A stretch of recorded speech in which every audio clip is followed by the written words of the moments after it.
Well, you started going to comedy clubs. And I guess, was Dave going to the same comedy clubs at the time, performing? You're clever. I love it. Exactly the same time. Right. See, I started in a strip club, because a friend of mine asked me to just try it. So it was just like, he said, I got you a little gig at the worst strip club. It's the worst strip club in D.C. It was crazy. Like the guys, honestly. Girls with bullet holes. I mean, yeah, honestly, man. Honestly, man. No, honestly, the guards that are out front, they had these little T-shirts that said. They got their kids on stage with them. Yeah. No. Honestly. Couldn't find a babysitter, sorry. No, honestly, this is the truth. The guards that stood out there, the big brothers, they had shirts that said, please don't shoot them in the back. You know what I mean? In the back of them. But so I started there, and then I was winning comedy contests, and I was starting to do concerts. I never played a comedy club for the first probably 6 months of doing comedy. So somebody said, go to this open mic. Sinbad was performing there. Sinbad had won Star Search. Mm-hmm. Star Search is like the equivalent of The Voice or whatever now. Yeah. And so we all, yeah. So we all, come down to this place because it's the place where you're supposed to start doing stand-up comedy. And I got there, and lo and behold, that's where I met Chris. I mean, that's where I met Dave, and that's where I met Martin, because we were all there the same day, that same night. Wow. Yeah, we were all there the same night. Did you and Dave have a relationship at that point, or?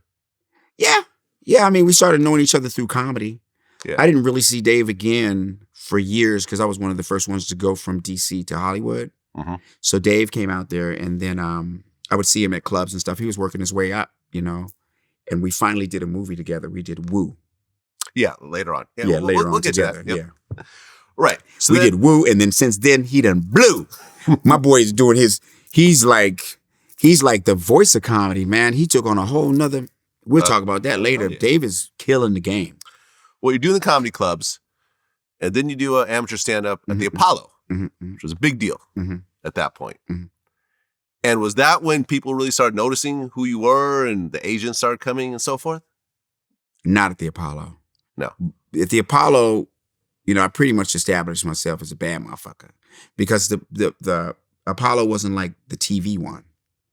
The TV one is, you can't wait for the guy to come out and it's funny, and people wasn't trying to lose with the real Apollo. You ain't trying to lose. So everybody was good. Singers. There was barely any comedians in that, and that worked to my advantage because I just slayed everybody. It came down to the last one. I think I won, but another guy won. But I really did win because that's when I started really getting attention. Mm-hmm. But the most pivotal part of that was I met my first manager there, Sinclair Jones. And what he did was he looked me right in the face. He said, you can do movies, TV, you can write your own ticket. He said, if you let me take you to LA for a week, I'll pay for your hotel, your plane, and you like it out there, would you move out there with me and let me manage you? We went out there for a week. We went to the clubs, the Comedy Act Theater and all these clubs, and that's where I met Damon and Keenan and all of them, Eddie Murphy and all of them, and they put me on stage, and I was like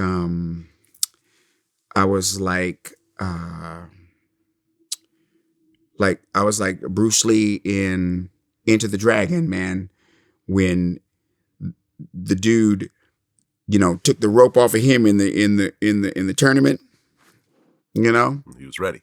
And he was ready, Mm-hmm. And they was gonna fight Bolo, Bolo, Bolo's the big one, it's him and John Saxon, right? And Bruce was gonna go to him, and John Saxon said, "Nah, I'll handle him," and the whole audience was going, "Nah, man, let Bruce get out his ass." Well, you had as you're building up, you end up having this gig at the Comedy Store, and on the ticket it was you, Eddie Murphy, and Richard Pryor. So the three of y'all would perform every night, and you're part of this ticket with the two gods of comedy. When you talk about the greatest stand-ups ever, they still are. Some people say Richard Pryor, some people say Eddie Murphy, but usually, They're on everyone's list. They neck and neck, man. They neck and neck. That's like Kobe and Jordan or something. Exactly. You're gonna get it there. So this was, hold on, I'm trying to figure out the timeline here. So 88, did Eddie already do Raw and Delirious? He had done Delirious while I was still in DC.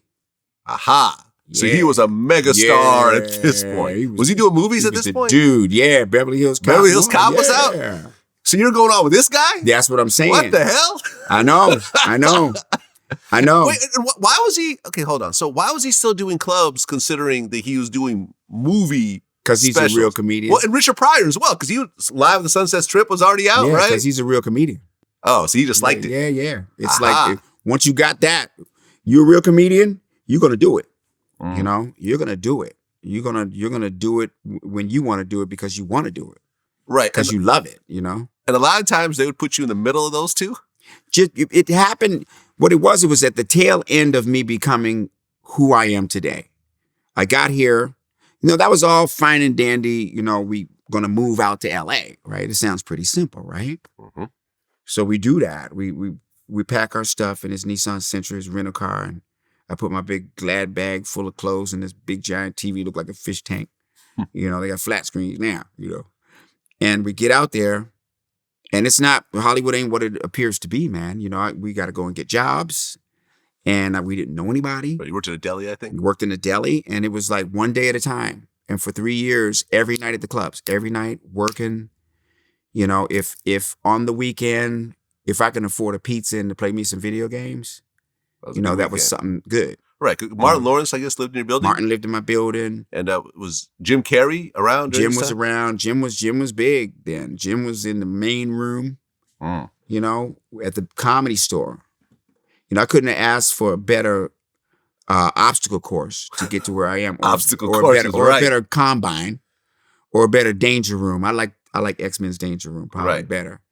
Because when I got here, they weren't letting me in the clubs as a regular, the white clubs you can call them, because I was killing them. And it looks like the only reason why they wouldn't let me in was because I was black, because they were like, you're not what we're looking for. And I'm like, but I'm funny. So I had to put that together. But at the Comedy Act Theater over across the way, I was getting standing ovations. You see? So it was 3 years of that. I even wanted to go home because it got so damn deep on me. And I finally got a call from the Comedy Store, which I had become a regular, but not in the main room. So I got to watch all these people work and work my ass off to become who I am. Tom Hanks Tom Hanks started out as a stand-up comedian. Yeah. That was before Bosom Buddies, I guess? Or? Before his movies. Bosom Buddies was his first TV show. Yeah. Michael Keaton, Roseanne. Michael Keaton was doing stand-up, right. Roseanne, Adam Sandler. Whoopi Goldberg. Whoopi. No, Whoopi was kind of work. It was Whoopi and Robin, and those were the hot people. Billy Crystal, they were the... Oh, they're already established. You're like, whoa, you see them come through. You're like, oh, man, Billy Crystal is this bitch. You know what I mean? Whoa, you know what I mean? But I'm talking about, the comics that were there and watching them work. Yeah. And adding that to me. Yeah. I was like Tony Stark, when he first put together the suit. It was like, clack, clack, clack, clack, clack. And he chested it out, And so, no. And so by the time I got a call from Mitzi, who I hated, because I thought she was holding up my career by not letting me get into this main room. And I was ready, I was ready from day one. It's like, nah, that's not true. What it did was it gave me a fire to develop into what I became. But they called me and said, you got the main room with Pryor and Eddie Murphy. And I was like, okay, cool. I'm hosting. I finally got to be a host. So what do they want me to say about them? And they were like, nah, you're on the show. I was like, oh, I'm on the show? Okay, so what do they want me to introduce them as? What do they want in the introduction? They was like, no, you're on the show. There's 2 shows. I mean, there's 4 shows, Friday and Saturday. The first show Friday, you go, Richard Pryor goes on first, you go on second, Eddie Murphy goes on third. You got to follow Richard Pryor? You have to follow Richard Pryor? They put me between both of them. They put me between both of them because every show, either one of them was starting or finishing, and I was in between. Yeah. And or you have to follow Eddie Murphy. Right. But I was ready. Yeah. I was ready. I was like Jordan when he lost to Boston and still got 60 and then went to the All-Star game and they was ignoring him and he had his own tennis shoes and he broke his ankle and then he had to come back from that and he was losing his hair so he went bald-headed and now he come back like Black Panther with the muscles and number 2-3 with the gold chain in his own shoes. It was like that kind of thing. Mm-hmm. I knew who I was at that point.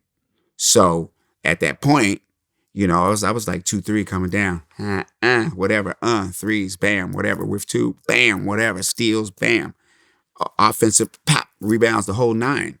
I was ready. I turned it out. And that's when the ascension started in my career. It was that night.